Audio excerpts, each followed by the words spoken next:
V, how's it going? Good. Do you think they're going to notice the things that they did? I mean, they might. Maybe. I mean, if they look real close. We'll see. We'll see if the speed viewers will notice. Yeah. I'm excited. Let's do this.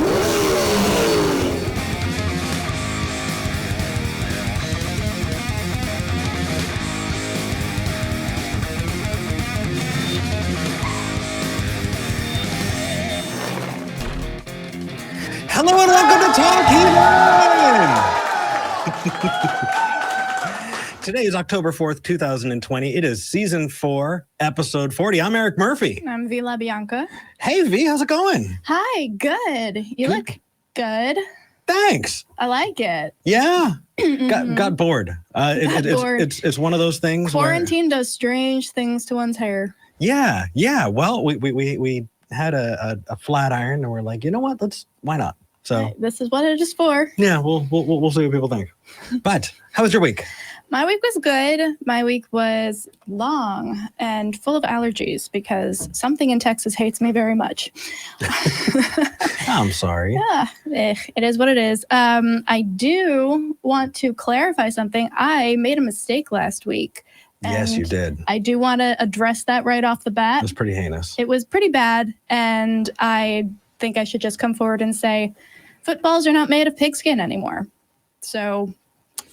Well, they were never really made of pigskin. There were pig bladders in them, apparently, but like it was always covered with like deer skin or leather or something, and now the pig bladder is now rubber. So that was terrible on my part, and I do apologize deeply for that. You know, it's brave of you to come forward. I want to model, coming forward and owning your shit. So definitely.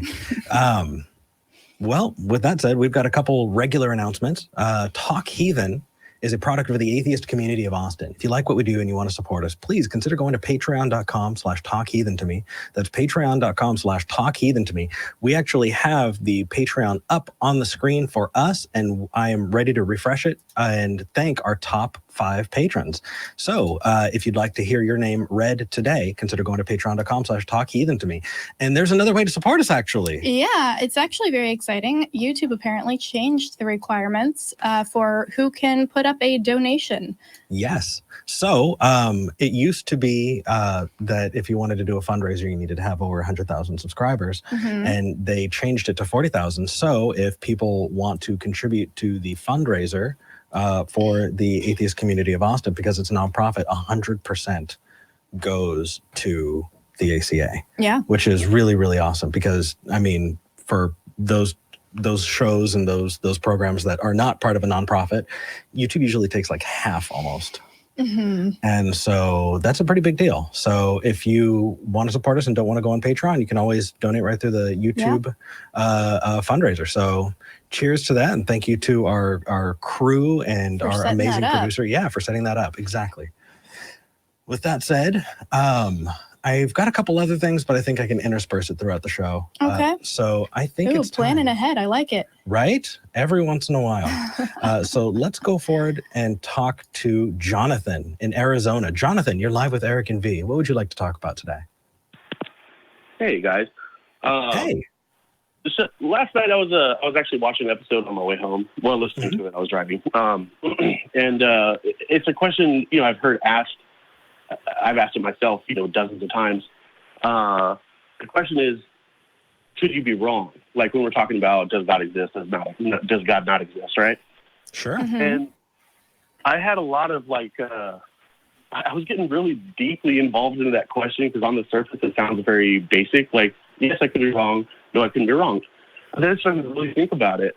I think more like philosophically. Well, but what's interesting is, if I might, Jonathan, you're a religious person, right? That's true. So as a religious person, I know that when I went to church, there was a lot of stock put into, I can't possibly be wrong. So I'm curious, what's your take on it? Do you think you could be wrong, or do you think that it's admirable that somebody would say there's no way I'm wrong? See, okay, so that's actually the exact question. Like the question itself is like the topic of what I want to talk about. Not Sure.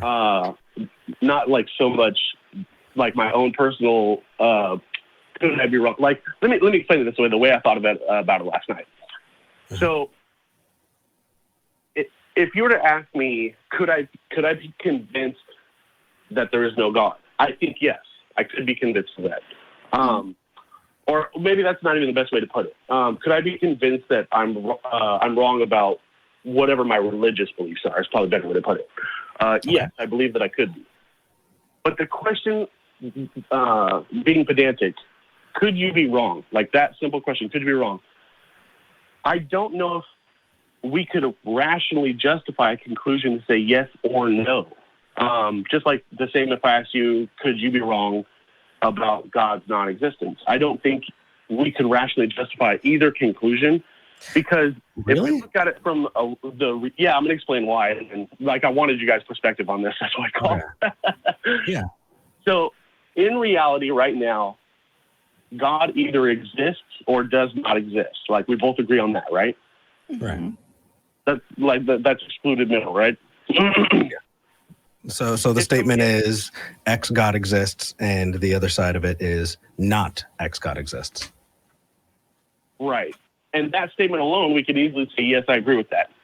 But in reality, let's suppose God does exist. That's the reality. God does exist.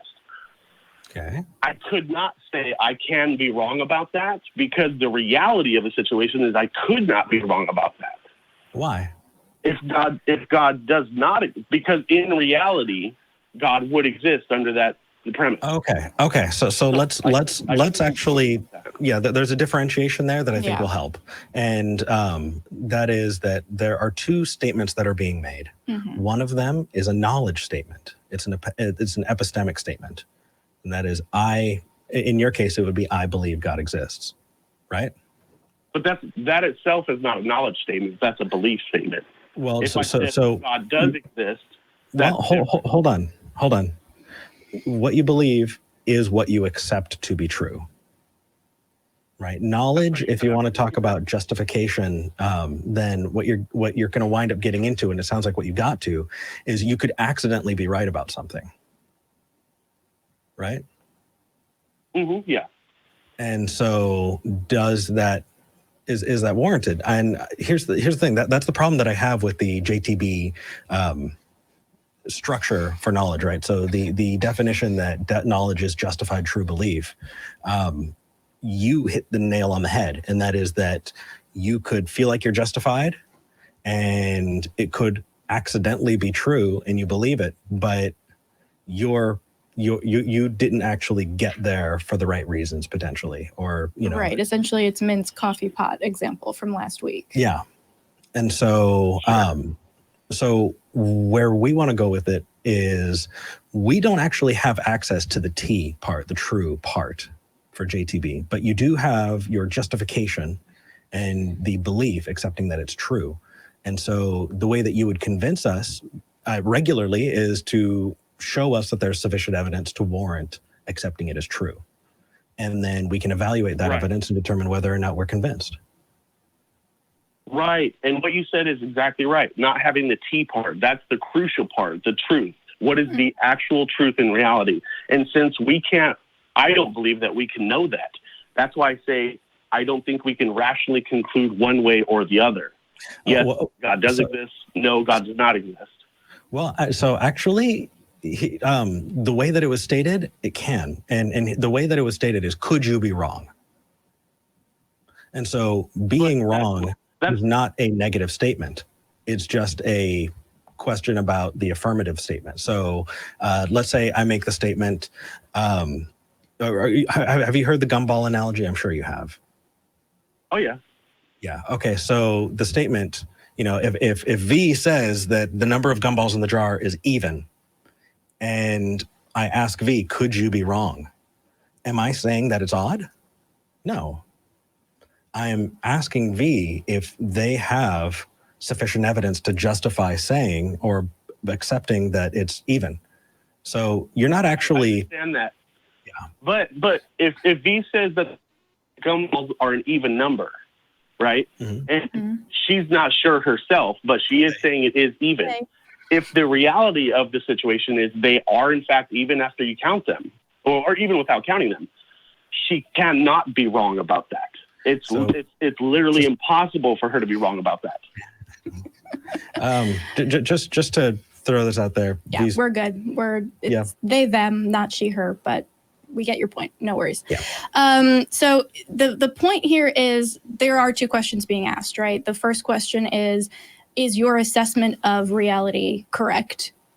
And the second one is, what is reality? Mm-hmm. And we don't have access to what is reality in this statement. Not in the capital T. Not in the capital T truth sense, right? So yeah, it is possible that we are wrong in our assessment of reality, but without access to that reality, that capital T truth, we can't know for sure one way or the other. So is that kind of where you're going with this?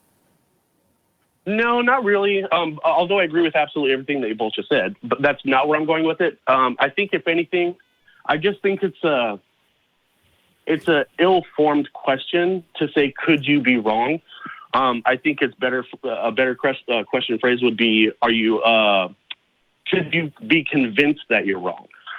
Because what you're saying is, if you're saying, can you be wrong? Now we're making an objective assessment about what reality is.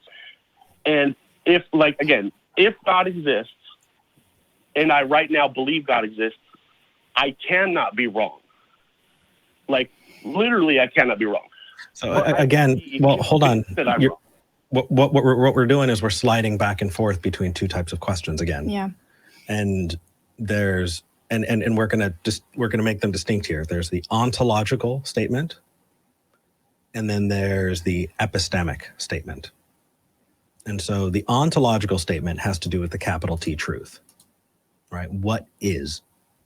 The epistemic statement is what you believe and how you got there, how you think and how you reach that conclusion.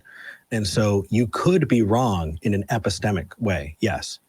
And you're right. I think that in that circumstance, you couldn't be wrong in an ontological statement, but I don't think that's useful, because since we don't have access to the capital T truth like that, then I feel like it's a non-statement. You know what I mean? I don't think that makes any real sense or is useful. I think you're actually right. And I think if anything, the only way that it could be incorporated in like these conversations is because, I've seen hundreds of episodes of, Talk Heathen Atheist Experience. And I've seen several of them where the question is asked, could you be wrong? And if someone blanket statement says, no, I can't, the conversation's over. It's like, all right, well, there's no reason to talk to you because you're closed-minded, and then you move on. But if you ask someone, could you be convinced that you're wrong? Something that's more specific. I think that's the only way that it would really, it could potentially help people like keep the conversation going and keep more of an open mind. So I think most people assume that when we ask, could you be wrong? What we're asking is, could we convince you that you could be wrong? And if they say no, then that's fine. I think maybe something you might like more than the approach of could you be wrong is what Anthony Magnavasco does in street epistemology, which is assign a percentage to how confident you are in this thing, and could you move up or down that scale of percentages based on our conversation. So are you 95% that God is real, and do you think we could talk and maybe you'd move down to 90 or maybe up to 100? Is that flexible for you? Because that's definitely a way to approach it for sure if what we want to do is engage in street epistemology. But sometimes, especially with a show that is a little bit more fast-paced and focused on the audience, it is necessary to use a shorthand. I agree and disagree. Mm-hmm. I agree and disagree. And the reason is because I think that when you say, could you be convinced? I think it puts the onus on whoever's trying to convince you versus putting the onus on yourself to see how open you are to it. That's a good point. And so basically, when I hear somebody say, could you be convinced that you're wrong? What it's setting up is, well, I'm right until you show me that I'm wrong. And that's not as helpful. I like that. I like that distinction a lot. Mm-hmm. So I think that's all correct as well. So I think it would be more useful to keep it with, could you be wrong? But hey, if you want to do some experiments and talk with people and see which one gets you more conversation and better interactions, feel free to do that and call back with results. And take it to your church. I'd love to hear what they have to say about it. For sure. You're poisoning the well. I don't go to church. All right. It says here, it has a big old capital T right next to your name, which is how we delineate theists. And so, but we cannot make blanket statements. Fair enough. Fair enough. Right. When Thank you assume. so much. Take care, Jonathan. Yeah, you guys too. All right. So we've got a good number of callers on the line, but we don't have a whole lot of theists. So if you want to call in, consider calling. Well, please, if you're religious and you want to talk to us, you want to have that argument with us, now's the time. 512-991-9242. Or you can call in online toll free via the internet at tiny.cc/callth. It's right down there at the bottom, bottom third, the lower third below our names. Call us. We want to talk to you. Is a Chiron just the one that moves as we're talking? The lower third. Never mind. Journalism. Sorry. Continue. I think it's I just think of it as the scroll. The scroll. Yeah. But okay. Anyway, let's see here. How about we talk to? Who do you think? I'm confused because it says here Kevin in New York, but it has an atheist in front of it. So either we've successfully deconverted Kevin or there's a different Kevin. Well, let's find out. Kevin in New York, you're live with Eric and V. What would you like to talk about today? Yeah, you're talking about a different Kevin, I think. It's not me. Because No, you don't sound like it. No, you're good. Cool. Kevin in New York. Yeah, here's the thing. Well, this is not part of the topic, but I'm just gonna give you a brief explanation of how I became an atheist. As long as you put it in a nutshell, because people tend to their eyes glaze over when it's a talking at instead of talking. Do you know what? Fuck it. I'll not do that. I'm not gonna do that to you. Then I'm gonna go straight to the topic. Sounds good. We like you already. Yeah. Yeah. The topic I wanted to bring was I called Matt about a month ago, and the call was regarding morality and if we should use well-being as a basis for it, or if we should go for freedom, right? And it was my mistake not bringing it to Matt that I wasn't sure if I was right. I just wasn't sure he was right. So I wanted to ask him a few questions, and due to the basic of this format, the conversations real quick and you can't really get into detail. So I wanted to ask you guys some questions, see how you can. How you basically what you believe as compared to math, right? I want to. Well, we're happy to talk about morality all day, but only as it relates to us. Yeah, I mean, we didn't see the call. I know I didn't. And also, the subject is fantastic. But let's leave the people who are in the call to have the conversation. Yeah. So is it? What do you mean by that? I don't want to arbitrate something that happened on somebody else's show. Okay. No. Okay. The reason why I was talking about this is because, okay, got you. Well, let me just start with the questions, I guess. If you could talk only about atheism or humanism, which one would you choose? Oh, good question. If you can't talk about atheism forever, or the other way around. Humanism, for sure. Secular humanism. Yeah, it achieves more of the end goals, I think, than atheism does. You can be a humanist and a religious person. Yeah. And more often than not, humanism is going to lead you out of fundamentalist religion. So yeah, it's the difference between is and ought. Yeah. I think atheism is an is statement, and secular humanism is an ought. Mm-hmm. And so, yeah, you don't have any structures for how people should treat each other when you say atheist. Yeah. But when you say secular humanist, then you do have that structure of ought. I mean, I wasn't going there really. I was just trying to see where you were coming from, because the question wasn't really trying to answer where your humanism is, more so, which one you're more interested in. But okay. Second, is the value of life subjective or objective? I mean, this is your opinion. I'm not sure that you're not trying to make a statement, but okay. All value is inherently subjective. There is no such thing as an objective value, because you need something on the other side to value it. So inherent in the conversation about value. It needs to be subjective. It can be widely agreed upon and subjective. We can even have a universally subjective value, like surviving as opposed to not surviving. But yeah, subjective. Well, I think when you put it that way, the word objective becomes absolutely meaningless. Which it is. But here's the thing: is it can be viewed in the exact same way when you're talking about a god. Because wouldn't it just be God's subjective opinion, what they deem to be moral? And so if it's God's subjective opinion, then it's everyone else's. But all it's doing is backing up a step. We can move forward a step and go, hey, we are thinking minds. We are deciding this, and we're providing that value. We're giving the value. And because of that, we are deciding, okay, here's what the objective is. And then you can say it's objective. But just remember that it stops at us because we're the givers of value. Right. Okay. Yeah, I was trying to go there. I was trying to see, if you guys thought that having a conversation regarding morality was more useful in an atheist manner, or if it was better enough in a, what do you call it, in a humanist manner. But okay. Question number 4. This question is going to try to answer what do you use for your what basis are you using for determining one subjective value of life? If a building was on fire and you can only save one person, would you save Hitler or Gandhi? Whoever was closest to the exit.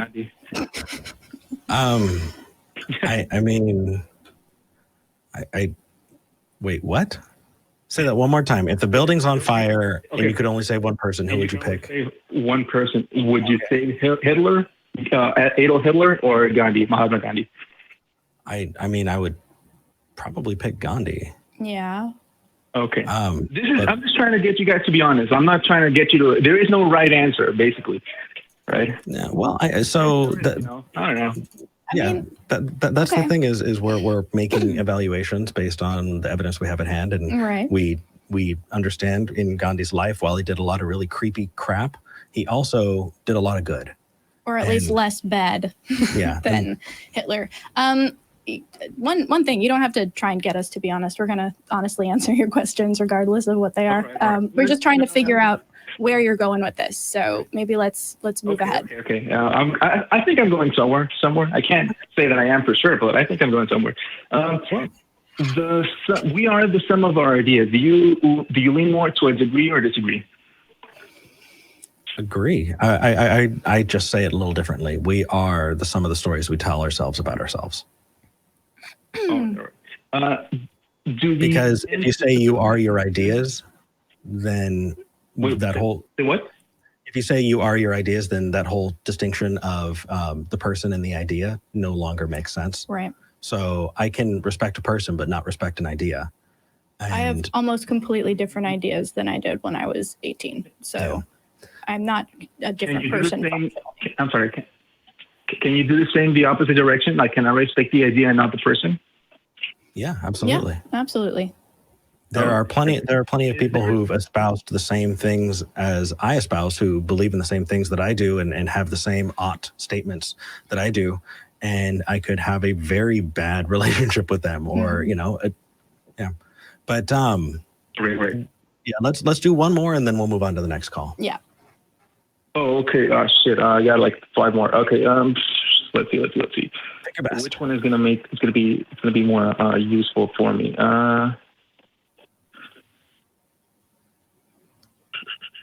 Hold on a second. If you haven't considered a career in writing BuzzFeed quizzes, you can also, that might be something worth looking into. It's very, very poppy. Yeah.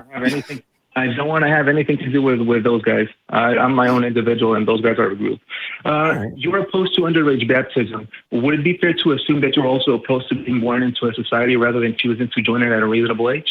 Wait, I didn't get that. Can you repeat that a little slower? Yeah. Sure. You are opposed to underage baptism. By the way, this was for Matt. I'm just assuming that you guys are as well.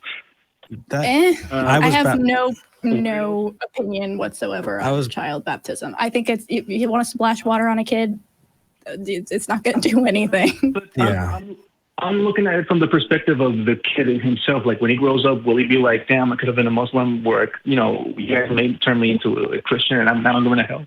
Well, That's not how that works, though. yeah, I was baptized when I was an infant. I was baptized Catholic when I was an infant. So I was baptized like 5 times, so I don't know if it canceled itself out or what. I was as well. I'm not locked into Catholicism. But that said, take care, man. Thank you for calling in. No. I wasn't. Oh, sorry. We got to move to other callers. Yeah. So let's move on. Should we or no? Oh, it's the other Kevin from New York. Yeah. Well, so this is what happens when we don't have more religious callers. We take the ones that call in. Yep. It's on Kevin you. in New York. You're live with Eric and V. Hey. Hey, it's good to talk to you guys again. I'm glad I can speak to you because I wanted to try to continue. Oh, Kevin, you cut out. you're getting really, really low. Say again. I apologize. My phone got cut off the last time we were talking, so I'm glad I can speak with you guys again. Now, Okay. I kind of wanted to bring up what we were talking about before. I did really take into consideration what you guys said, even though it was a very short conversation.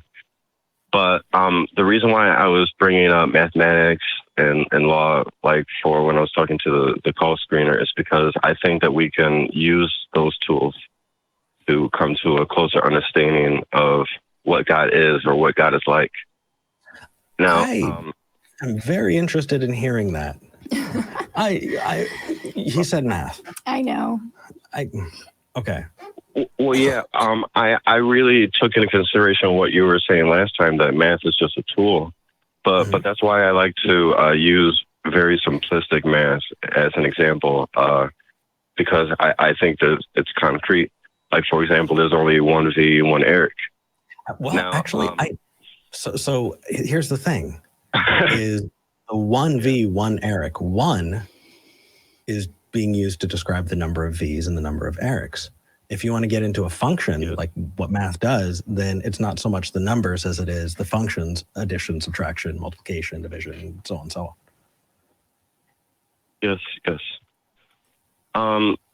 But then the very simplistic math, the one that I brought up last time, the very simple 1 + 1 = 2.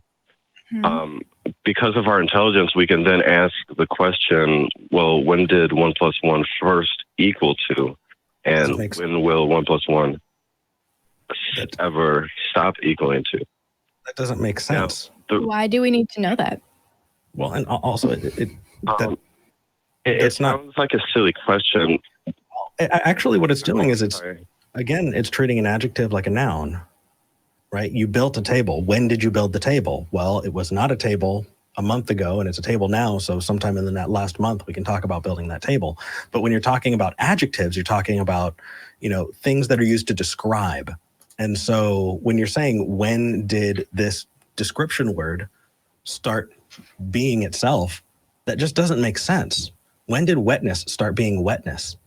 I mean, you can Deepak Chopra yourself into a coma if you want to go that way, but you're not actually getting anywhere. Do you see what I mean? I just see what you mean. Where I'm going with this is because the question that's often asked, well, if there's a God, then who created God, is also tied to this whole thing. Because the first question I asked, when did 1 + 1 first equal 2, can then bring about the idea of something existing before from an undetermined time. But the second question, when will 1 + 1 stop equaling 2? The answer is it never will, and it's concrete. Those ideas is getting closer to understanding what God is like. Like when we talk about laws. Okay, so let's try making a shift here to other adjectives, because I think that might help. Right. So when did wetness start being wetness? Because the more you understand about when it started being wetness, the more you can understand about God. And knowing that wetness will always be wetness, means that it's concrete.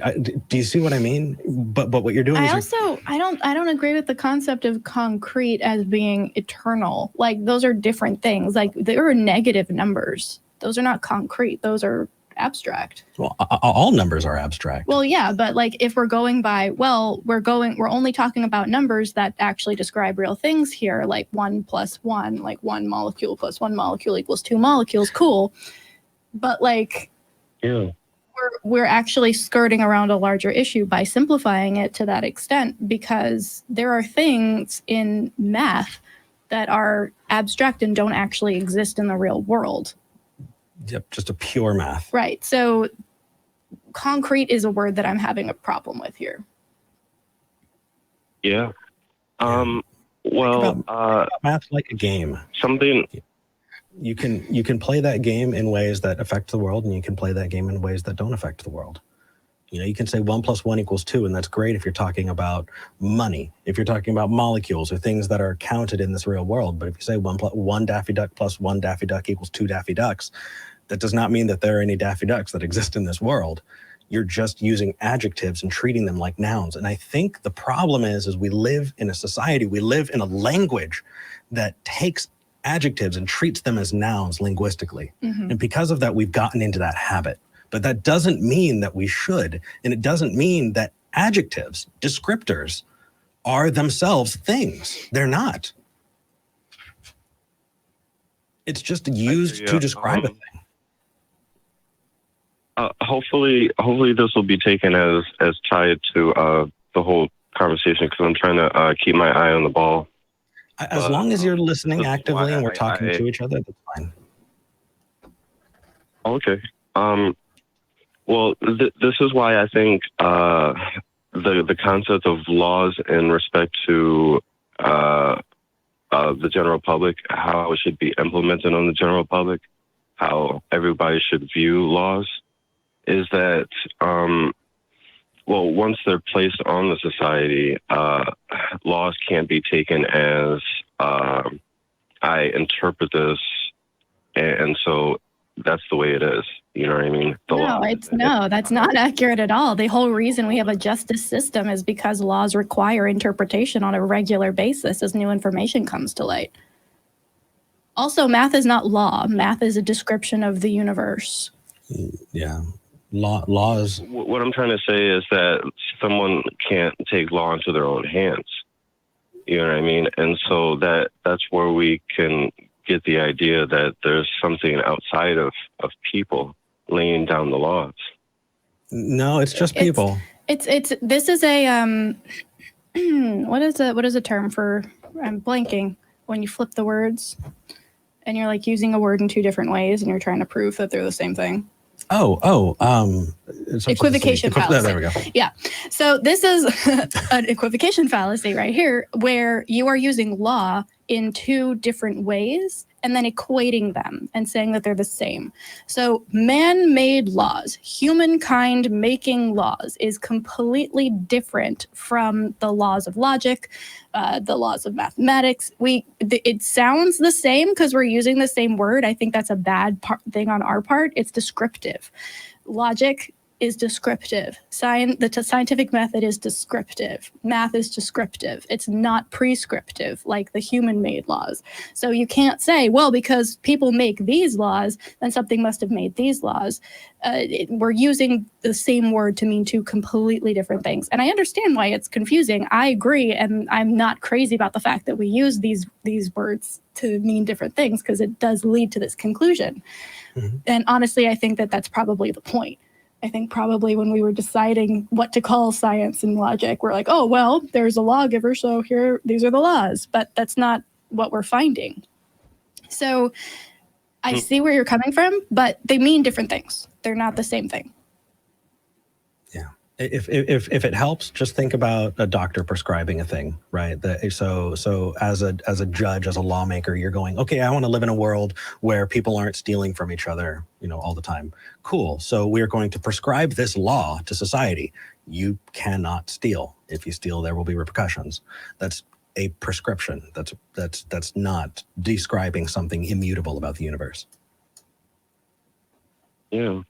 I'm sure that you guys know kind of where I stand on things, and well, where I kind of wanted to reach into with all this is that in my past calls I brought up apocryphal texts and stuff like that, and this is where I kind of get some of my ideas, and I kind of wanted to call out both Christians and atheists, because as we often argue about what's in the Bible, if apocryphal texts aren't counted too, it's kind of playing on half of a football field while the rest is available. Do you see what I'm saying? No, I don't. Even like the new. So here's the thing: is if you want to add your apocryphal text to us, that's just adding your storybook.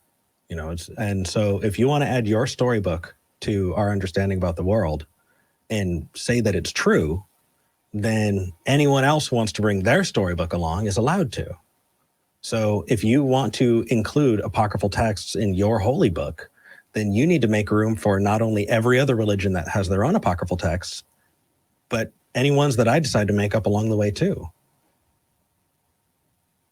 Yes, that's absolutely true. I know this seems like something that I want to do, but I come to this from a logical standpoint, because there are many places within the Bible that point to a third dispensation of scriptures, that there's going to be 3 different dispensations of scriptures. And that, and then we kind of have to ask, well, why would God do that? You know what I mean? Why wouldn't he just make available all the information right away? It's because that's a good question. Said. See, okay, so Kevin, I see where you're coming from, and I agree to an extent. I don't think the answer is, well, we clearly have to just include more of these texts into our conversation, but we should be talking about it. And if what you're realizing right now is, I don't have all the information because there's other information that people decided to just do away with. They decided, oh, this isn't going to go in, and maybe it's important. And then if it was important, why didn't God make sure it got in? And does that mean that everyone who didn't have that bit of information is now at a disadvantage? And why would God do that if he was all powerful and all knowing? If you're having these kinds of questions, that's how I started getting out. So I'm not by any means saying don't ask these questions. I'm just calling attention to the fact that your answer seems to be include more without questioning it. And what I want to encourage you to do is question all of it. Yeah, yes, and I absolutely do, V. And you see, I had that question, but I also found an answer, because the answer to that question was that taking Bible and apocryphal text together, there was the message that God felt that there was a greater truth than discovered by. How many apocryphal texts? This way. How do you know you got all of them? I don't know that I have all of them. What's interesting here? What's interesting here is it sounds like you're looking at these holy books and these texts to try and discern the nature of God. Is that about right? Hello? Yes, you could say that, yes. Okay, cool. We're a step behind, because we're not assuming the nature of a thing until we think that thing's there in the first place. If I were to say, Kevin is right here in the room with us, and I am going to describe Kevin, and you go, but Eric, I'm not in the room with you. Okay, then I cannot go on to describe you. And so it sounds like you're starting with the answer first. Mm-hmm. And so if we were to write it out, it would look like this. God exists. We're going to look into the books to learn about the nature of that God, and then using that to prove that God exists. You're starting with your assumption baked in, and that is circular reasoning. Okay. Talking about the nature of a God that you haven't yet actually shown exists, it gets you in that loop, and it's a nasty loop to get into. Okay. Yeah, but you know what? Think about it and call back, because I'd love to hear what you come to. Yeah, actually, Kevin, this was a great call. Yeah. I can see the progression in the conversations we've had in the past, and I think you're making a lot of sense. You're asking the right kinds of questions, and we want to keep talking to you. Yeah, getting to where you are takes a lot. I'm impressed. Well, thank you guys. It was a good conversation. Have a good one. You too. Take it easy. I'm impressed with Kevin. That was nice. That was. Sometimes you just got to put people in timeout for a minute, then let them back on, and they've thought about things. And you could tell that he went back and listened. Exactly. It's so good. And I didn't feel like he was asking us to do homework for him. You know, Right. it genuinely felt like he was And like, it was a well thought out conversation. He had a point. He got there, and we talked about it. Mhm. I like it. Dig it. All right. I want to talk to Tony in Canada. Tony, you're live with Eric and V. What would you like to talk about? It was a couple of weeks ago. You had a caller on. I think his name is Mark. Hey, Tony. Was talking about. You're sounding a little bit far away. Do you have us on speakerphone, maybe? No, I don't. Okay. Well, we're going to do our best. Yeah. It's a little bit difficult, but we're going to try our best. Okay. You were talking to a guy. I think his name was Mark. Mm-hmm. About before time started in the universe. Mm-hmm. Mm-hmm. And it wasn't coming into your brain at all. You were having a hard time with it. Well, before time doesn't make sense. Before is a temporal statement, right? When you're talking about time, you're talking about before and after and during. But if you remove time and then try and make a temporal statement about it, it does not. It's not that we were having a hard time. It just does not make any sense. You need to have time to make temporal statements. Yeah, but you can have a universe without time. Can you? I don't. Where is this universe without time?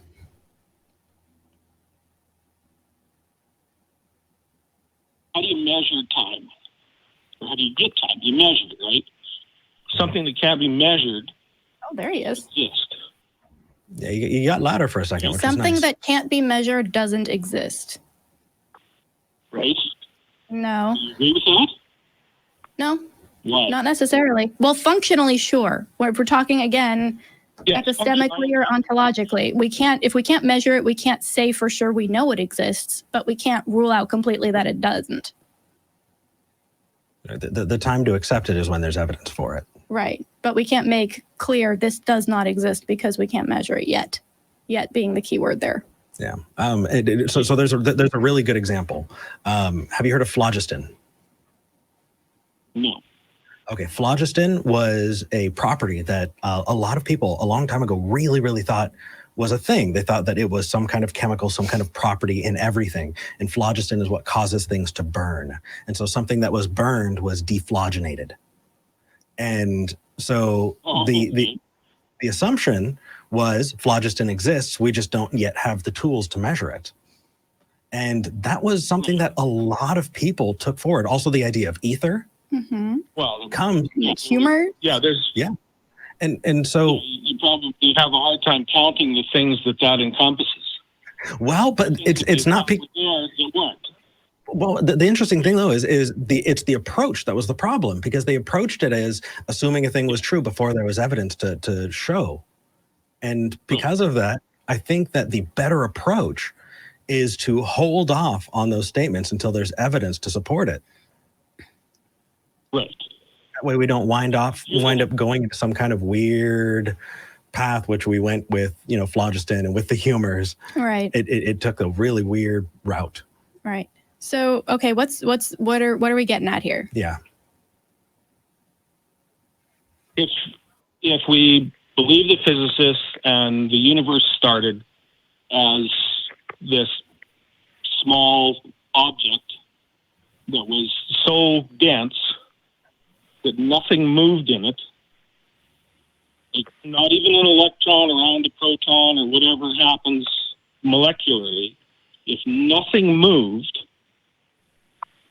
then there's no time. time is measured with something moving, right? So if you have something that is absolutely static, right? then So there's no time. You can't measure time on it, right? So here's where I'm at on it. The way that I think about it, it goes back to that whole general relativity statement, E equals mc squared, right? Energy and time are both in that equation. And so just like regular algebra, you can solve for X. And so you can get to a point where just energy is on one side of the equals, or just time is on one side of the equals. And so it's not that it didn't exist, it's just that it got converted into something else, right? It's the same way that we talk about potential energy versus, that energy being expelled, right? So look at a rock at the top of the hill. There's potential there, for that rock to roll down the hill. But if there's no time, then E equals mc squared doesn't exist, right? Well, what I'm saying is you just would have converted it into something else. At least that's what I get. How do you convert it into something else? Well, matter and energy. See, that's why I'm saying you can't have a time where there is no time. That idea does not make sense to me. If nothing, time doesn't exist unless something moves, is what I'm trying to get at. Time cannot be measured unless something moves. I think there's a difference there. Yeah. But I'm happy for lots of physicists to correct me because I would love to be corrected about it. But when it comes more into that realm, I think that I do want to defer to physicists who have a lot more time and experience in it. Yeah. Kinetic energy. Thank you, everyone in the chat. Potential and kinetic energy. Sorry? Oh, the chat was correcting me. Potential energy and kinetic energy. So, but potential energy, but that's without time as well. So that would be that conversion. But again, I think I'm starting to move into a realm that I'm uncomfortable in because I don't have a lot of information and I don't want to talk out of my butt because last time I did that, I got in a lot of trouble. But it is something to think about. And I do highly suggest you look into it and I'll do the same. Yeah, because if you don't have time, if you don't have movement, then you don't have time. And if you don't have time, then you can have a universe that doesn't move forward. Well, and you also talked to the same guy about like if time is infinite, then you can't get to today. And you were talking about some theory about cutting the time in half. Okay, so that is something that would need an entire episode. But there is a really, really awesome set of thought experiments that I would love to get into. But we just don't have the time. You have to move along. But thank you. And that does really inspire me to want to make some episodes somewhere else or get involved in that because I think it is a fantastic conversation. Yeah. Alrighty. All right. Okay. Hey, thank you for calling in, man. Thanks, Tony. Yeah. I liked that. Let's move on and talk to Shad in Connecticut. Shad, you're live with Eric and V. What would you like to talk about? So, just a quick question. I've had a lot of conversations with theists, just generally when I get the religious stuff piled onto me, giving some pushback, and I'm always met with, well, everybody's allowed to believe what they want. And this conversation has come up in ethics, in everything, where at a certain point in any conversation with people, it's hard to drive home that type of connection, that unity and that meaning. And you guys talk with people a lot, and I'm just wondering if you have any way to bridge that gap in a lot of those things. Sure. And just to clarify, in the description for this call, it says, why does having theism debates matter? Yeah, theism and just a lot of these more. Sure. I was looking for the word like the meaningful conversations, these origins, the moral, and extrapolating from there. Philosophical discussion. It takes us back to Socrates, man. It does. It does. Socrates was killed because he was deemed to be corrupting the youth. You know, you get that Not analogy. You get that analogy of the gadfly stinging the horse. That is, you know, the government. It's a whole bunch of tiny things. There was, I believe, was it Daryl who started it in the God virus? Either it was Daryl Ray who started it in the God virus, or it was Bogosian who referenced in there micro inoculations, right? It's not the first time you come across a concept that you change your mind. No, it's the 7th, 8th, 10th, 12th time that you come across a concept and mull it over and work through it. And so these discussions, what we need to do is we need to set our sights a whole lot lower. We need to make sure that we're understanding, hey, this person's going to walk away and I may never see the result of that. But the fact that I challenged them to think about their world, now, that's a good thing. And it's not just a theist thing. We should always be considering those things. That's skepticism. So introducing that skepticism into their lives is fantastic. It is. Yeah, it's just anytime I try to have those more meaningful conversations, a lot of the time it just comes with like screw you, that's your opinion, and it gets disheartening sometimes, and there's a lot of moments where I'm like, why do I? Well, you don't have to. And the worst reality of it is that you can't. You can lead a horse to water, but you can't make them drink. You cannot force somebody into a position until they're ready to get there. But continuing to do that helps. You know, model that behavior, show that you're willing to listen and talk and admit when you're wrong and go from there. But hopefully that helps. Don't give up hope, man. If you need to take time for you, you're absolutely welcome to. Nobody's mad at you. There's no great commission. Right. No. I'm aware. It's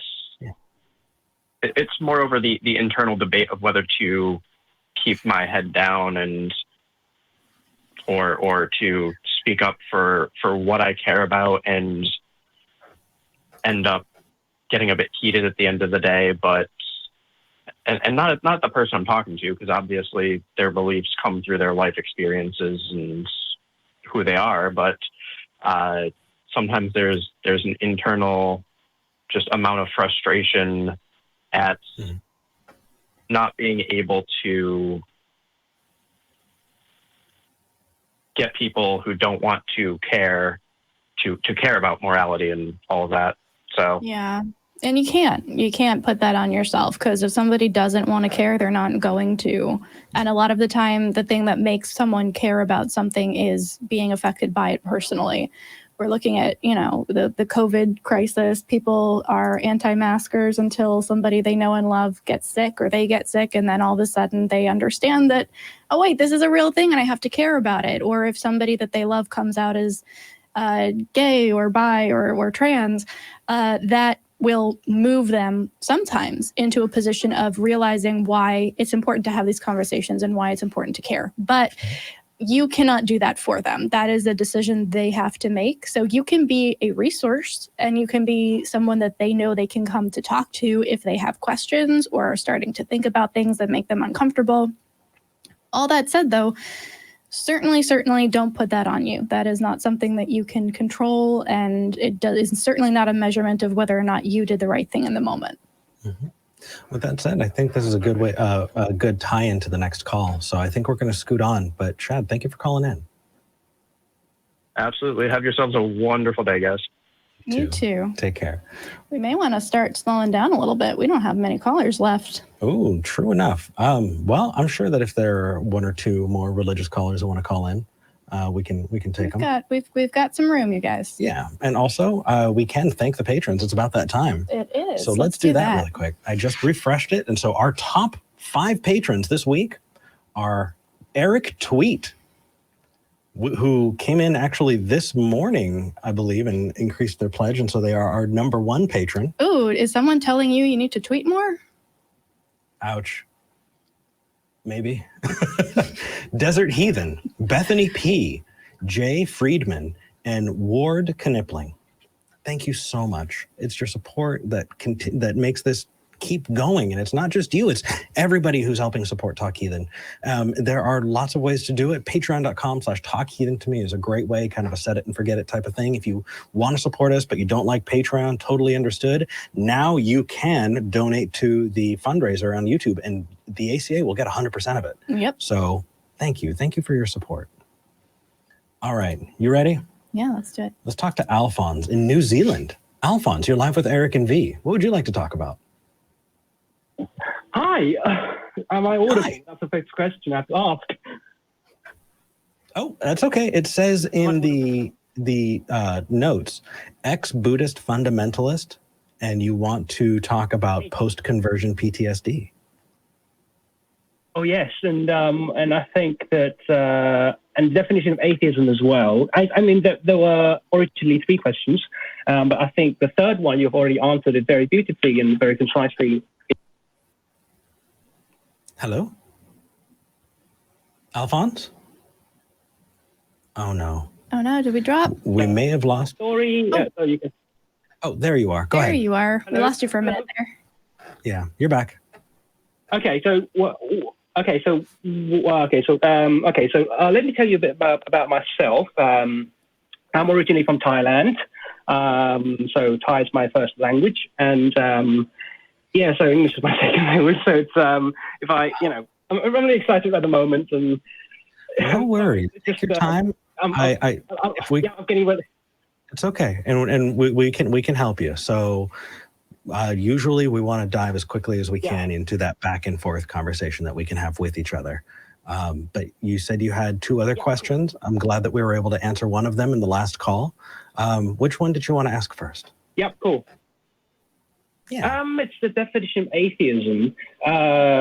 Did you hear that bit? The definition of atheism. So my reasoning, my rationale for that question is because you see, being an ex-Buddhist, there is a kind of a debate, or rather a discussion going around the atheist community, whether you can be an atheist and a Buddhist. But you see, being a fundamentalist Buddhist at one point, because I was one, I find that atheism as it is now, which is basically a position that basically rejects the belief in a God, or basically, you're not convinced that there is a God, is not really sufficient, or not not inclusive. I think it just it doesn't really cut it for me, because I don't believe in the supernatural, and I think that kind of really includes everything, includes God as well, and karma and things I used to believe in. So would you agree with me that perhaps it's better to kind of redefine it as a rejection of belief in the supernatural? That's my first question. I think that you're yes and no. I think that atheism as a rejection of a belief is good. We define our atheism as we do not believe in a God. We don't believe there is no God necessarily. So phrasing it in that way can be helpful. But also there, and this is a conversation we've had in other shows as well. Does atheism encompass things like ghosts, or fairies, or witchcraft, or anything like this? And I say no. I think that there are atheist religions. There are atheist religions that incorporate spirituality and the supernatural. And the difference we come to is atheism talks about God because theism is in the actual description. But then you come into skepticism, right? And skepticism is where we talk about other supernatural claims and just the ability to rationally look at the world and see what can we prove is real and what do we not have enough proof for yet. Yeah, I see. So it's okay. So basically, I just call myself a skeptic. That should be sufficient, right? Yeah. If you were a Buddhist and you didn't believe in a God, you were an atheist Buddhist. That is the definition. You were that. If now you have rejected other things in addition to that, whether that's the soul or karma or an afterlife, you can call yourself a skeptic. That is a skeptical thing to do. Yeah. Now, linguistically, there are a couple of issues, and that is that a lot of times people use something like Buddhism, right, to or a lot of people say Jewish, right? Mm-hmm. I'm a secular Jew, I'm an atheist Jew. What that is it's a great shorthand for here's the culture that I grew up in, here's a little bit about myself, so that you can kind of understand a little bit about maybe the holidays that I celebrate, or the way that my parents approached parenting, and there's just so much tied into it that it seems like great shorthand. And if it's useful to you, then go for it. Mm-hmm. But just add skeptic on top of it. Say I was raised Buddhist, I'm an atheist skeptic. Perfect. Mm-hmm. Mm-hmm. Yeah, just because I being a Buddhist kind of has its own package of beliefs you have to subscribe to, which is something I now reject, and I believe that after doing a research on it, I come to the conclusion that there's no evidence to conclude that the claim that Buddhism has made is true, especially when it comes to the supernatural claims. So, there's that. But I mean, culturally, I totally agree because, I'm Chinese Thai as well. So we kind of pay respect to our ancestors and things like that. Of course, there's that supernatural aspect of it. But then again, I don't really subscribe to that anyway. I just do it because it's a commemoration of my ancestors' achievement and what they have done for us, etc., etc. So I can certainly live with that. Yeah, okay. No, exactly. And there is no part of atheism or skepticism that is incompatible with culture.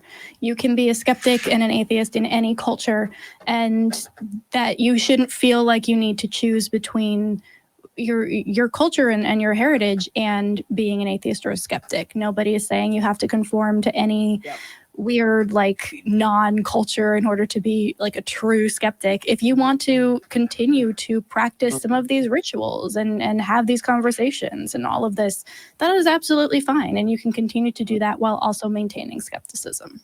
Mm-hmm. Yeah.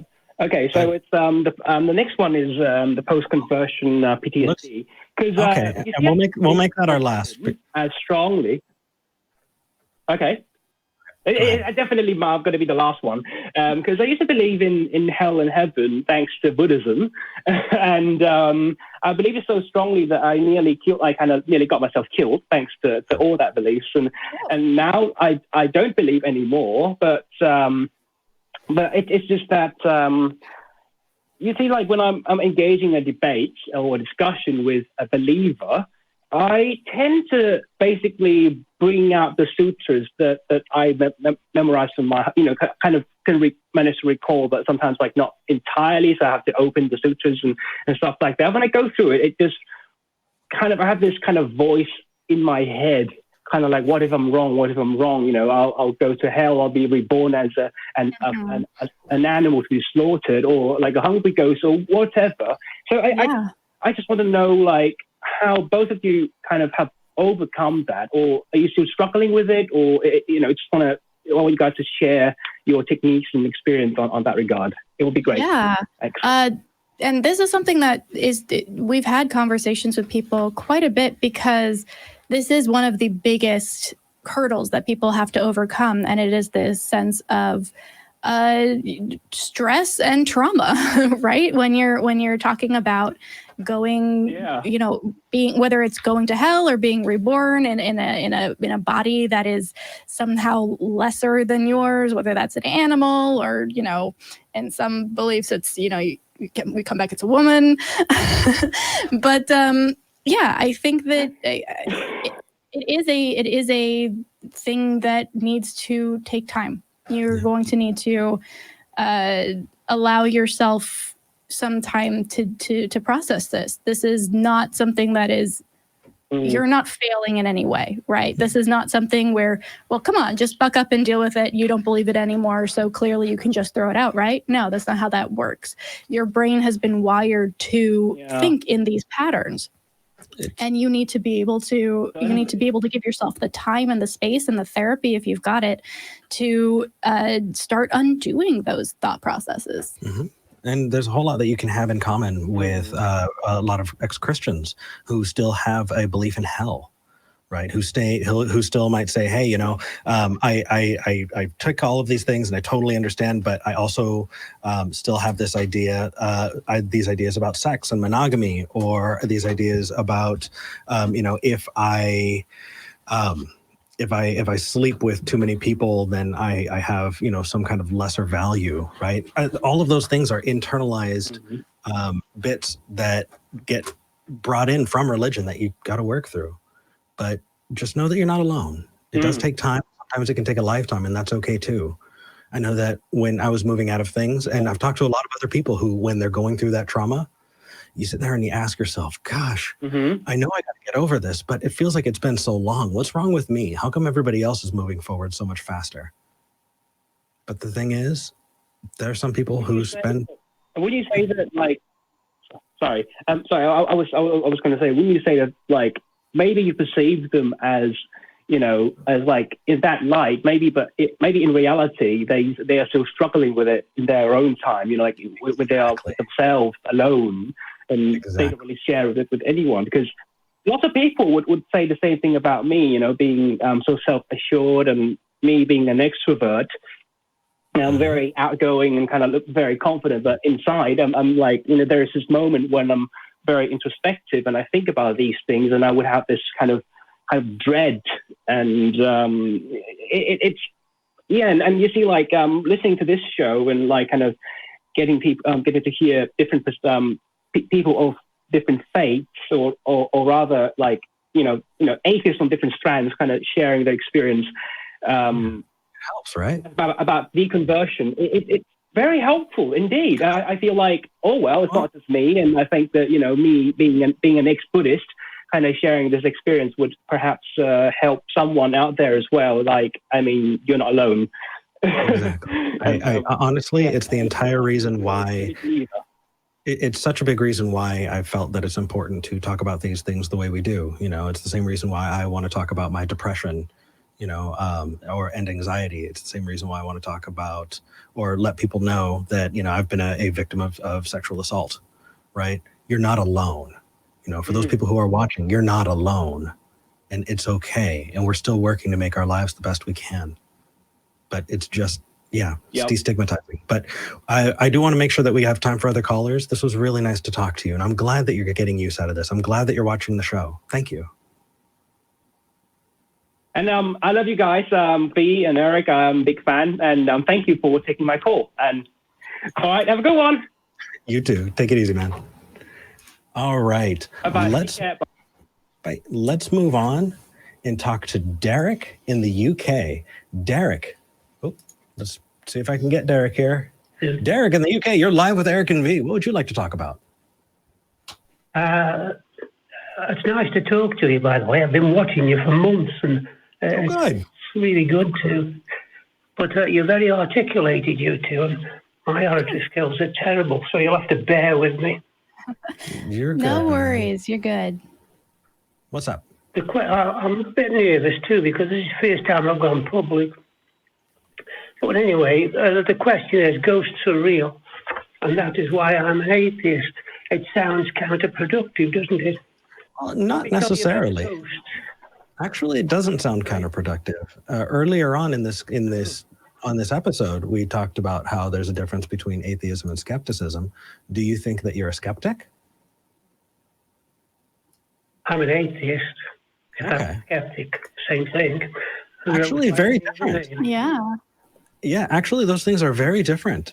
There are a lot of people who are atheists who believe all kinds of non-skeptical things, a lot of different, crystal healing. There are a lot of atheists who live in Sonoma who think that they can, meditate themselves into other planes of existence.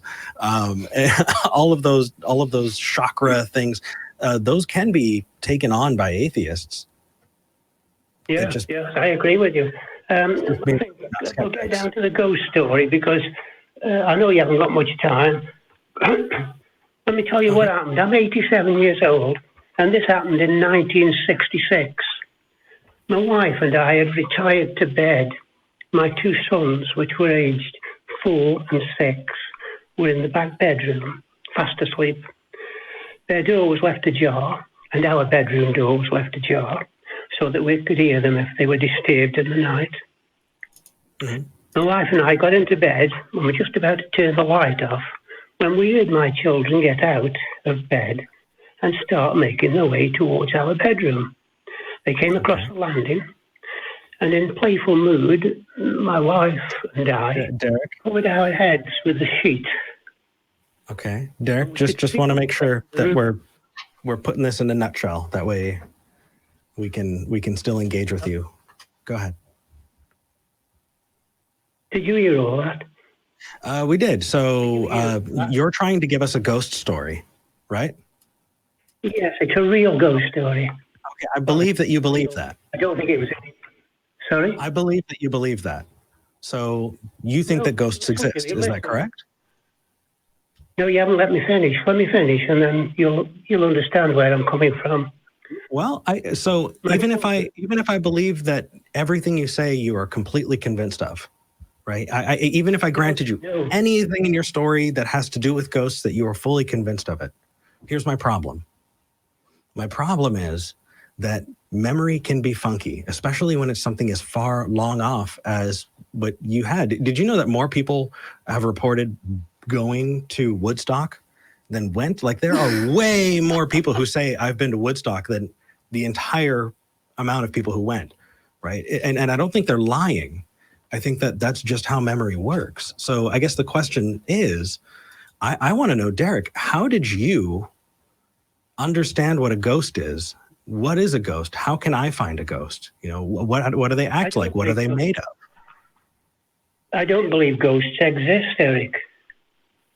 It says ghosts are real. Okay, let me go ahead. What I was saying, and you might. Sorry. Go ahead. Just let me finish the ghost story, and then you'll understand. My children, we heard our children getting out of bed, making their way into our bedroom. Yeah. So, in playful mood, my wife and I, both of us, put the sheet over our heads in playful mood and waited for them to come into our room. They came into our room and stood by the side of our bed. We could hear them making the noises that children make. I nodded to my wife because we could see each other under the sheet.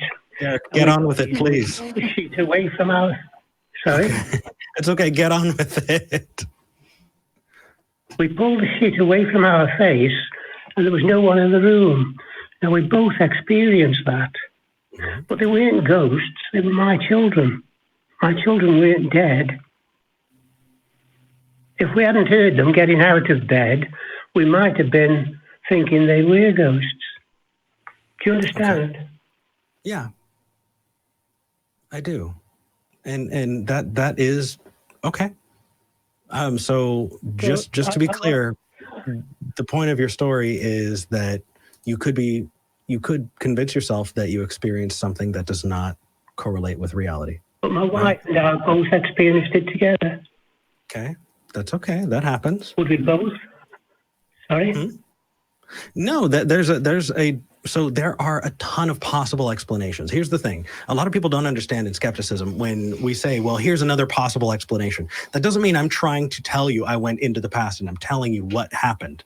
What I'm saying is here are other possible explanations for what you experienced, mm-hmm. and want to know, how did you rule out all the other possibilities and come to X conclusion? Yeah. Right. And so when you say you and your wife both experienced a thing, perfect. I'm sure you can come up with several possibilities that could explain it other than ghosts. And so... No, let me explain what I thought logic dictated a connection, because both my children were asleep at the time. When I went to check, they were fast asleep, they hadn't moved. Now, the only way they could have come in that, I don't want to call spiritual, I don't believe in spiritual, but the way they came into my room, they must have been connected by the subconscious. And then I began to think the subconscious works 24/7. So it could have been either myself or my wife or my children. I didn't know who was to blame for who was the source of this incident. Well, just say I don't know. Then I began to think, sorry? Just say I don't know. Well, that isn't how Yes, it does. We think. Oh no, it does, Derek. I think that is not only the intellectually honest, but that is the admirable position to take. Mm-hmm. It helps because it shows that it's okay not to know. If you reach for an answer without having good reason, what you're doing is you're propping up a society that thinks that it's better to have an answer and be wrong than say I don't know and be honest. Well, I didn't know. I didn't know at the time. Perfect. Do you know now? Years of research. Sorry? No, it's okay. Do you know now? I've got a very good idea, yeah. Okay, what do you think? What is your good idea? Well, like I say, they were connected perhaps by the subconscious because they were asleep. There was no other way. But then I didn't know if we were all connected because the subconscious works 24/7. So we could have all been connected. Expand on that, and all life can be connected. Yeah, that doesn't make any sense, Derek. No, that doesn't make any sense. My subconscious. Let me finish. Well, hold on. I think we need to put a pin in this because, Derek, go on. Your subconscious lives in your brain. My subconscious lives in mine. There is not a measurable link between my subconscious and anyone else's because it is a function of a brain. And because of that, while it sounds very flowery, I don't think that has anything to do with reality. I think it sounds nice, but until we can show that there's a connection between my subconscious and yours, then that is not a possible explanation. It's not probable because it's not possible. You need to show that it's possible. So I think that if you want to appeal to the mystery of the subconscious to explain the mystery of your experience, you've just stacked on two more things that need explanation. You have not actually explained one with the other. Mm-hmm. What two of them? Two things, you say? Yeah, absolutely. Now you have the experience that you can't explain. And on top of that, you're using subconscious, which still needs explanation, to explain it. But now you have two things. Now you need to explain subconscious and your experience. It doesn't help. Mm-hmm. Well, hibernation and migration. What? Selective instincts of life itself. When life first started, evidence suggests it's a dormant life. Now, the dormant life would have had to have been connected to the elements that help it to survive. What? Hold on. Now it sounds like word salad.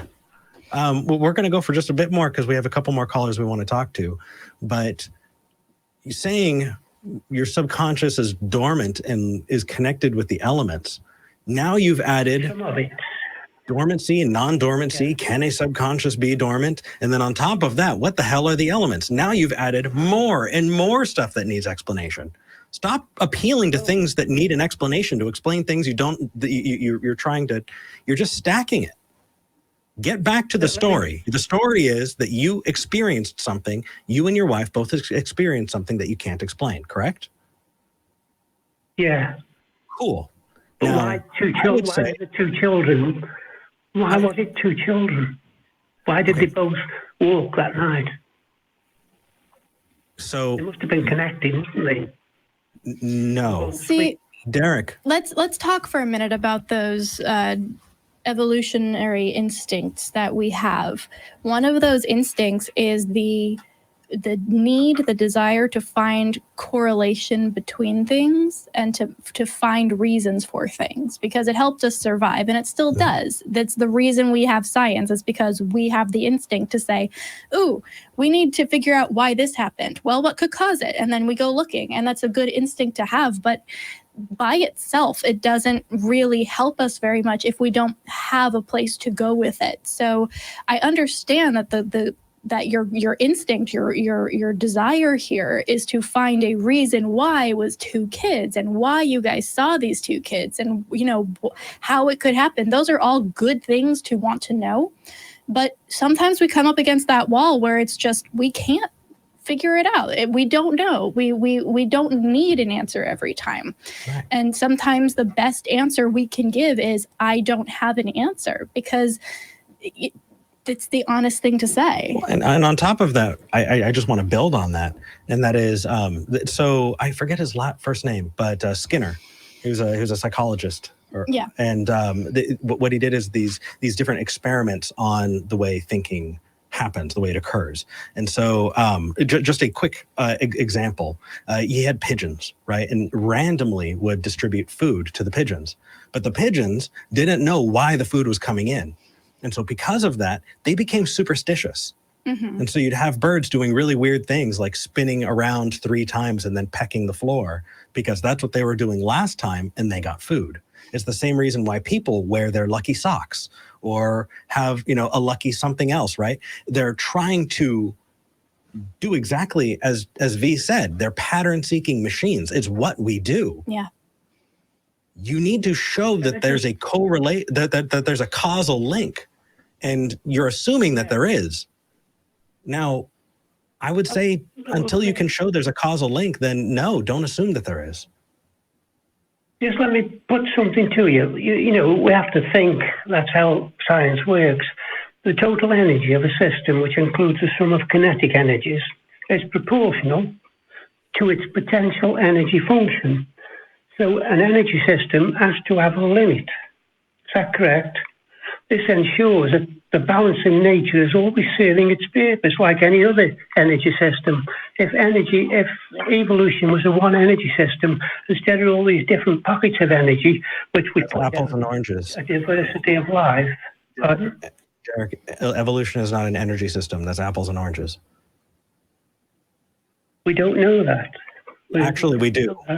We do. No, we do, Derek. Evolution is the description of allele frequency over time in generations, and how the change in allele frequency affects that species over time. Energy is a thing we measure, right? We can talk about maybe the water cycle. We can talk about the way that magma moves the tectonic plates of the planet, right? Those things are not evolution. Let's take a star. A normal star over many years will support itself against its gravity by field pressure. Derek, do you understand that you're bringing in so many things? There's no way for us to address them all. You want to bring in stars when you talked about your experience. You also wanted to talk about evolution and energy systems. You wanted to talk about dormancy, and you wanted to talk about a collective subconscious. All of those things are different topics. None of them hold explanatory power. No, Eric, I'm not bringing in stars. I'm bringing in a pattern of energy. Energy has a pattern that's universal. It works on stars. It works on it works on an individual human being. It's a universal system. Derek, it sounds. Can I tell you what it sounds like to me? It sounds like you have done a lot of research trying to figure out what happened back in. Did you say in the 60s? You've had a lot of time to do a lot of different research and come up with different theories, and that's great. You should always be doing research. You should always be asking questions and going to the right sources to find answers. Some things we just don't have answers for yet, and that's okay. So one thing I would suggest maybe doing is maybe writing all of this down in a way that is very helpful for somebody who hasn't done the research to understand. Because for you, it might all be connected, energy and evolution and ghosts and all of this. We don't understand those connections. And it's really hard to do all of that in one call, especially if you're just kind of throwing it out there. So one thing you could do is either write it all down and call back, or what you could do is get on our Facebook group and actually write it out in a post and then have other people comment on it with you and have a conversation. That's a great idea. It might be better written out than it is in a conversation, because it sounds like you've done a lot of thinking and you want to show the research that you've done. You should do that, but I think the Facebook group is a better way to go. I have written it out. I've also written a novel, a fictional novel, using this as a basis for the story, Anyway, thank you for listening. I was going to bring up a lot, really. Okay. Let's move on and talk to Simon in Australia. All right. Simon. Oh. No. Try again. Simon, you're live with Eric and V. Hey, what would you like to talk about? How are you, Eric? And how are you, Vi La Bianca? Yep, that is correct. That's perfect. Doing well. I flat ironed my hair and now I'm sweating like crazy because it's just way hot. There's too much of it. Yeah. So what did you want to talk about? I've never seen you look like that before, mate. Well, I haven't done this. Yep, neither have I. You and I are in the same boat here. The last time I did this, I was a teenager. It's a long time, isn't it? It is. What do you want to talk about? Well, my discussion this morning for me here and your afternoon there is the fact that I'm actually working with my family that have a lot of difficulty dealing with how I'm an atheist and, well, they do something and they believe in something and another one thinks it's just a great place to go and have a cup of coffee, and I'm either one of that. And I've been like that since 2007. Okay. And I find atheist people to be a hell of a lot more comfortable people to be around with. And it helps me with my own life and my own difficulties that I've been dealing with for quite some time. And I'm not going to sit here and talk about stargazing or science or anything like that. I'm just going to talk straight off the top of my head. And basically, I'm quite comfortable with the idea of just dying. There's nothing complicated about that, and there shouldn't be any complications about that. And well, you put petrol in the car, you drive it, and if you don't fill it up, it runs out of fuel, and you're not going to go anywhere. And that's the end of that. It doesn't have to have any meaning or any soul believing or soul searching. It's just a matter of fact. Life is what it is. Are you trying to help your family kind of see this, or where can we help you with this? Well, I'm just speaking about how my family's actually reacting to the way I am, and they've only just discovered this in the last 5 years, and I've been like this since 2007, where I was looking a little bit into the evolution of things, and I'm like, okay, but it doesn't have to be so critical. It's just a matter of, if you can understand something that is real, that you can really feel that, you enjoy life now, and enjoy it for what it is. It doesn't have to be anything, outstanding. You can be alive and die one day and just... Simon? It just doesn't have to be complicated. Simon? I agree. Yes? I think that talking about this kind of thing is fantastic for the Discord or the Facebook. But this format is specifically a back and forth. There are a lot of people who call in who kind of want to give... Sorry, my mobile phone's not really... I had a little bit of trouble when I was talking to the call holder. No worries. That's okay. I hope to see you in the Discord or the Facebook. Yeah. And we'll see you there. I'll see you there. All right. Let's go on and talk to Chris in California. Chris, you're live with Eric and V. What would you like to talk about? Chris in California. Well, I think let's return to queue. That might be on mute. Yeah. We have one person in the screening room. Here. Is that what we want to do? Wait, hold on. You muted. You're supposed to return to queue for sure. Oh, thank you. There we go. I apologize. Okay. Do we want to take that one or no? I mean, yeah. Yeah? Yeah, we can jump in. All right, we'll try it. Fair warning, screening room. We're stealing your caller. Yep, we don't know. George in Virginia. You're live with Eric and V. Yes. Yeah, hi. I was talking to him and saying that I am a theist. I'm a bit of a pluralist. My current philosophy is that there's a little bit of truth in a lot of different things, and honest religions are an attempt to understand the divine, is my current philosophy.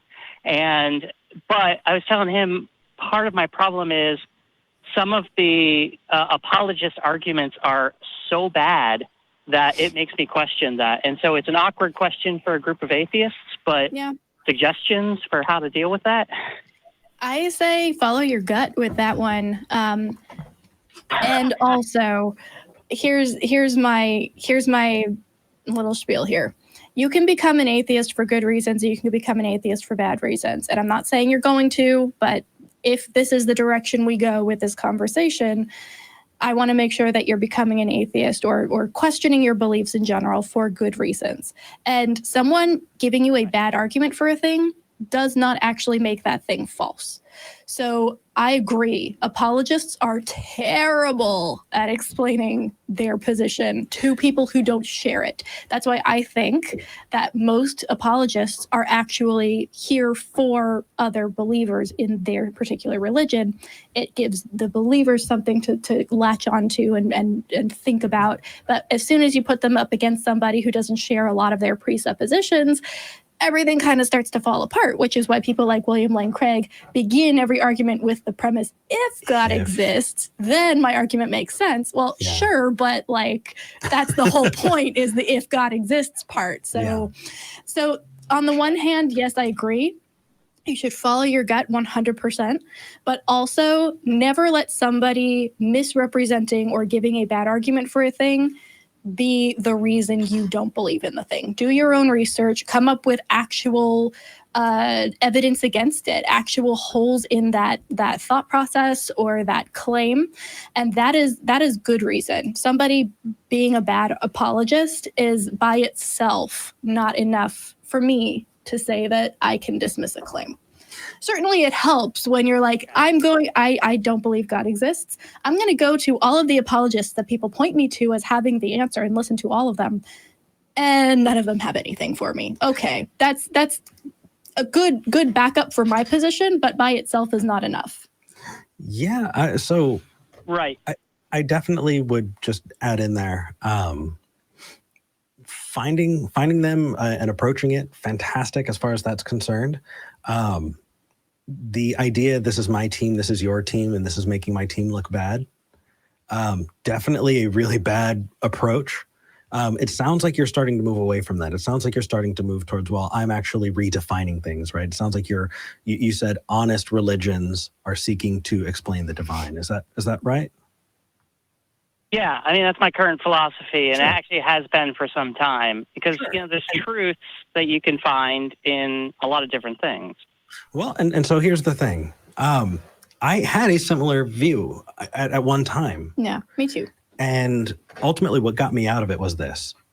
I realized that I had created my own religious worldview, and I was all alone. Yep. Mm-hmm. You had left the farm, you were in the woods, nobody else was around. You're like, well, okay. so either I have a unique bead on the universe and I am so special that I came up with that all by myself, or what I was trying to do is I was trying to smuggle in and make that religious, or supernatural belief, any of it, trying to hold on to it and trying to do pretzels so that I could still make it work. And I'm not saying that's what you're doing, but I am saying that when you tell me about that, that's how it registers to me, because that's my experience, that I reach back and go, it sounds like George is still trying to make it work, even though he's finding that he can't honestly hold a lot of more mainstream religious positions. Right. And that I understand that thought process. It's not exactly what I'm trying to do. It's kind of more of a journey than a destination in my head. Sure. And so I don't know if honest religions are an attempt to understand it, and my pursuit is honest in trying to understand it, then kind of the same thing. Exactly. That's where I went too. I was like, I'm going to honestly look at this. I'm going to be as honest as possible and only engage with honest people asking these questions. And if God is good, if this divine does value honesty, I'm set. I'm fine. I don't need to worry about whether or not I'm doing the right things or following the right doctrine. If I am being honest, that's all I need to do. Unfortunately, or fortunately, that led me out of religion altogether. Yeah. Right. And I'm open to that being the end of my journey is that it is the same conclusion that you guys came to. I mean, my current belief, and again, I don't think we necessarily choose our beliefs, but, is that there is something, so I'm going to continue to search. And as I search, if that belief changes, so be it. Yeah, but, that is a great way to approach it. I love that. Of course, I've got to be a bit of a naysayer, a little bit. Okay. I think we run into the same problem that we did earlier, and that is that you're putting yourself in a position of the assumption is that something exists and you're going to find it. And I think that's the same with phlogiston. It's not so much an assumption as it's not so much an assumption as in a belief. Right. The way I define belief is that which you accept to be true. But that's what I'm saying is I'm not necessarily accepting that it's true. It's a journey for me. So I currently believe that it's true, but I'm open to evidence and philosophy and things like that to inform my opinion, inform my beliefs, to move me to what is closer to truth. Yeah. It is kind of, so I'm doing my best not to assume that any particular thing is true is kind of what I'm saying. Absolutely. I think linguistically, it'd be good to look back at this call, because I don't think you did this intentionally, but in 2 sentences, you said, I believe a thing and I don't believe the same thing, back to back. And I think it's worth puzzling through a little bit. And I'm not trying to be a jerk here, but what I am trying to do is help kind of strengthen that line, that bead on things. And right. And taking a look at what belief is. Right? If you define it as that which you accept to be true, then belief becomes less nebulous, and you have you have these words with strong definitions that you can use to help kind of differentiate in those ways. So hopefully that'll help. And cheers to you for keeping and going on it, because it does take a lot of integrity to openly and honestly face what you don't know. It's that that pit of your stomach feeling that you get when you hit that I don't know. Yeah. What I tell myself? There was. Oh, what I was going to say is what I tell myself is that's what Eureka feels like. That pit of your feeling. Holy crap, I could be wrong. That pit of your gut. Holy crap, I could be wrong. Feeling. That's what Eureka feels like. So good on you, man. Yeah. I appreciate that. Yeah, I was a staunch Christian when I was a kid, about to go into seminary. A sermon on untouched people groups broke me, and I came back to, reading some philosophy and things, and had to reckon with my own beliefs. And so now, instead of saying I believe this, I'm kind of taking a more scientific approach and saying I provisionally believe this until I can find something, that is more true. Does that make sense? It is. And coming from the other side, advice, backfill. Like you're going to wind up, if you're not careful, at a place where you definitely know that you were wrong about X belief, but you never actually replaced it with anything. And so it's worth looking into. It's worth looking into secular humanism. It's worth looking at different takes on nihilism and how different philosophy. You just recommend nihilism too. Yeah. Well, here's the thing: is if you get to know there's not a God, or if you get to know I don't think that God has a plan for me, or that there's this objective line laid out for me, then you very quickly get to, well, holy crap, I haven't investigated it. Who's the nearest person? Who's the nearest philosopher? Oh, Nietzsche said there's no great plan. Okay, what's that? Nietzsche.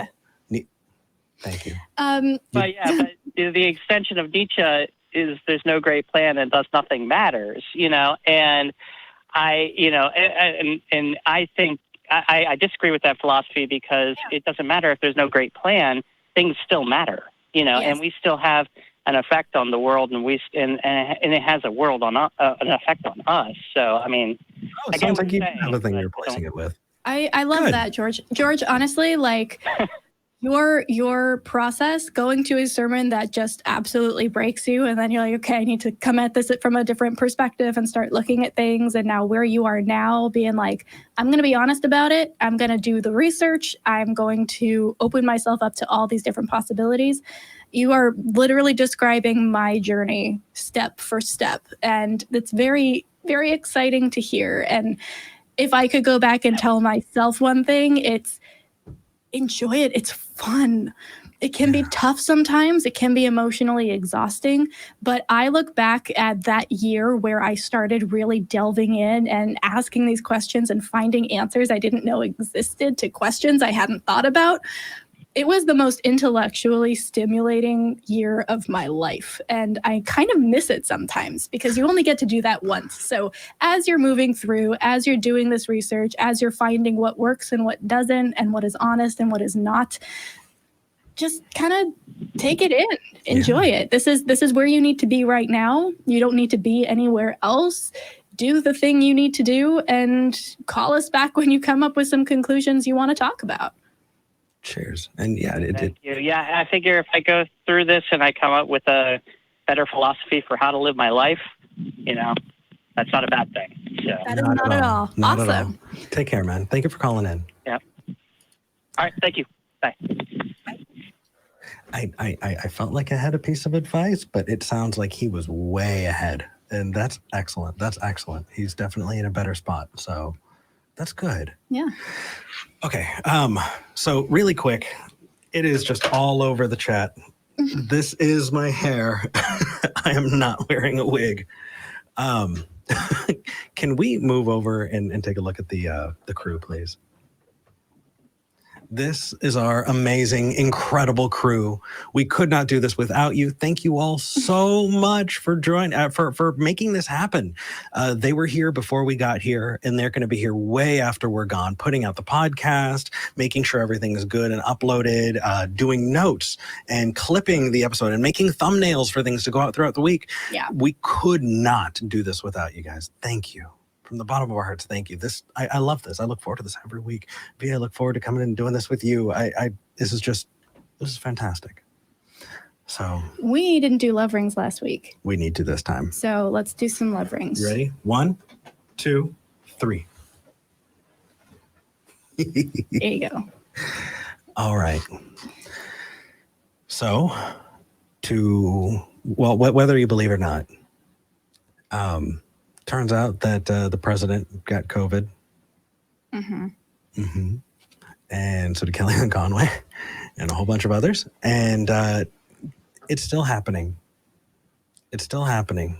We're still fighting. And it's gonna get pretty bad in autumn and winter. Like, this is going to be rough. So make sure you've got a plan in place. Make sure you've got a support network. Make sure you're picking up a new hobby to get you through the next couple of months, and stay home when you can. Wear a mask when you can, when you go out. And to all of you who have to leave the house, who have to be the functioning rest of the world to keep us all safe, we appreciate you. Thank you. And this goes to everybody, the firefighters fighting the wildfires in California and the West Coast right now, to the people who are at the local grocery store and stocking shelves, to the people who are risking their lives to protest for Black Lives Matter across the U.S., to the people who are going to stand in line and vote. Because that's a thing that you should be considering. Absolutely. Very strongly. Vote, damn it. Whether you believe or not. Yeah, thank you. For those of you who are doing all of those things, as we said, thank you. For those of you who don't believe, welcome. We're glad you're here. We're glad you made it. We're building a community. We're doing it together. We're doing it one conversation at a time. Thank you for being here with us. And we are going to continue to keep holding ourselves accountable. Mm-hmm. And we're going to do our best to do right by you. I didn't feel like I did right by people last week, so I put out something to try and fix that. And you were there with me. Yep. Thank you. yeah, if you have questions about last week and why we keep referencing it in this very like cryptic, go watch the last episode kind of way, yes, it is a plea for views, but it also is a part of a larger conversation that's happened on both Eric's channel and on my channel this last week. So go check those out if you have questions, watch last week's episode, and give us your thoughts. To those of you who do believe, we don't hate you. We just think you're wrong. Bye, everybody.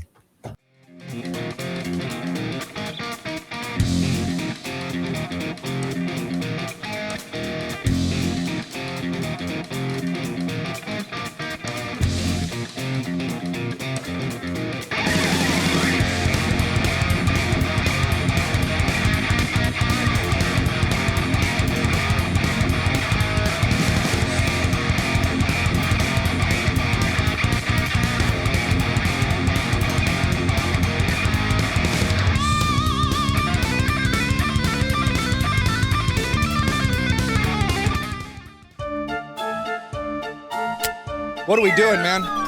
What are we doing? No, you're done.